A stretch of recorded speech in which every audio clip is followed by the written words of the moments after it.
Thank you and welcome to a brief overview from Workplace Health and Safety Queensland on the Managing the Risk of Psychosocial Hazards at Work Code of Practice. Psychosocial hazards can exist in every workplace, in every industry, every day.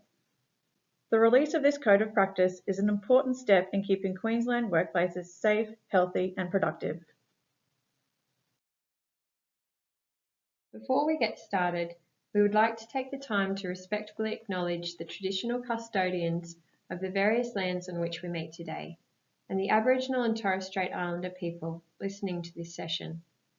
We pay our respects to elders past, present and emerging, and recognise and celebrate the diversity of Aboriginal and Torres Strait Islander peoples and their ongoing cultures and connections to the lands and waters of Queensland. So what does the legislation say? The Work Health and Safety Act states that workers should be given the highest practical level of protection against harm to their health and safety from hazards and risks arising from work. The Act includes a definition of health, which means both physical and psychological health.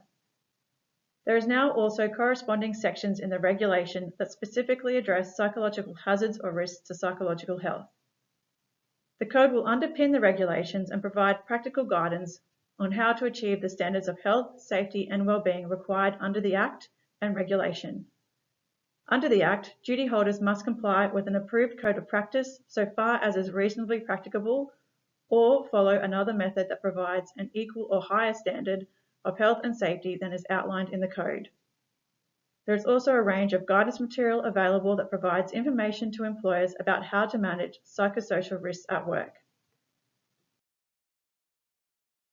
Amendments to the Work Health and Safety Regulation to explicitly address work-related psychosocial hazards is an important step forward.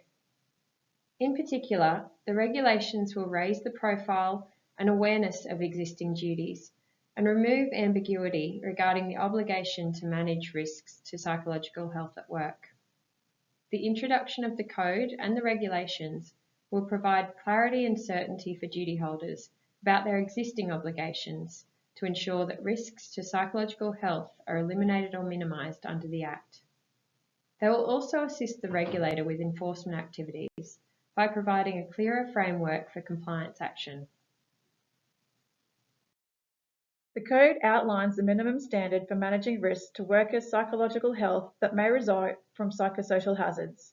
The Code does not create new work health and safety duties or expand existing duties. It does, however, provide clarity and certainty to duty holders through practical guidance about their existing obligations and gives examples of how to meet these requirements. The Code and amended psychosocial regulations will be enforceable from 1st of April 2023. It is important to remember that the regulator will continue to monitor and enforce compliance with the WHS Act prior to this date in line with existing legislation. This means that where duty holders fail to manage risks to health and safety at work, including those associated with psychosocial hazards, enforcement action will be taken. The Code is broken down into 5 sections, including information about the most common psychosocial hazards, who has a health and safety duty relating to psychosocial hazards, what is reasonably practicable in managing these hazards, and also other relevant laws that may apply that duty holders should be aware of. It also provides information and guidance on consulting with workers who are or who are likely to be directly affected by psychosocial hazards at work, and the importance of consulting, cooperating and coordinating your risk management activities with other relevant duty holders. The final sections of the Code provide practical guidance on applying the risk management process to psychosocial risks and hazards, responding to complaints, incidents or reports of psychosocial hazards, and issue and dispute resolution.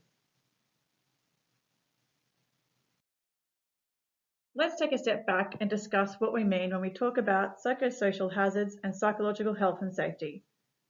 A psychosocial hazard is a hazard that arises from or relates to the design or management of work, a work environment, planned at a workplace or workplace interactions and behaviours, and may cause psychological harm, whether or not the hazard may also cause physical harm.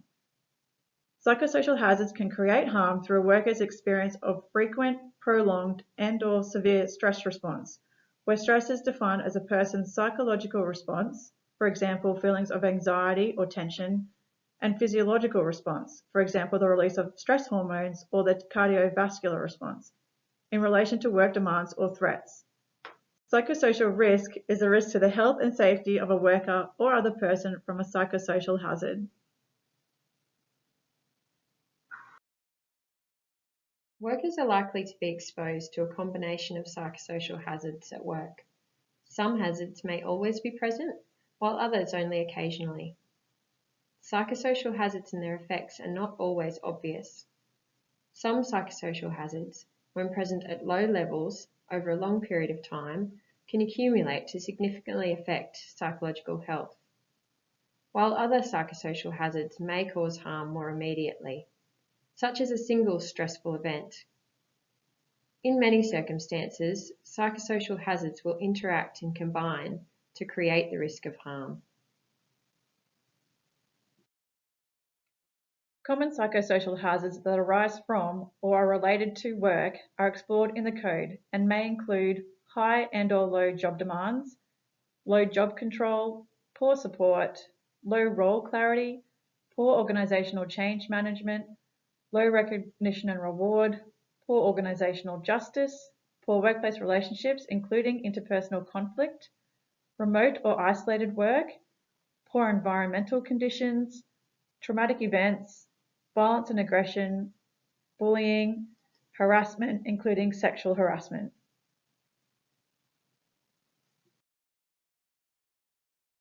As we covered earlier, existing workplace health and safety laws require you to manage risks from work-related hazards, including psychosocial hazards, so far as is reasonably practicable.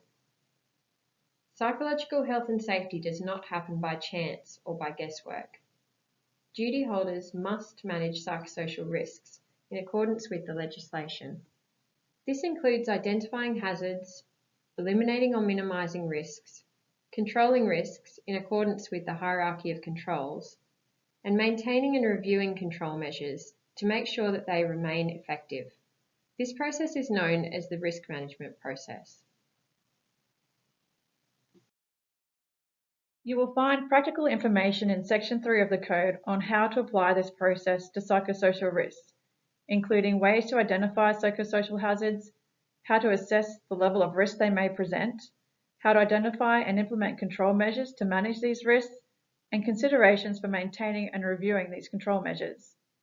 Queensland's code and regulations emphasise the importance of applying the hierarchy of controls to work-related psychosocial hazards, as you would with physical hazards.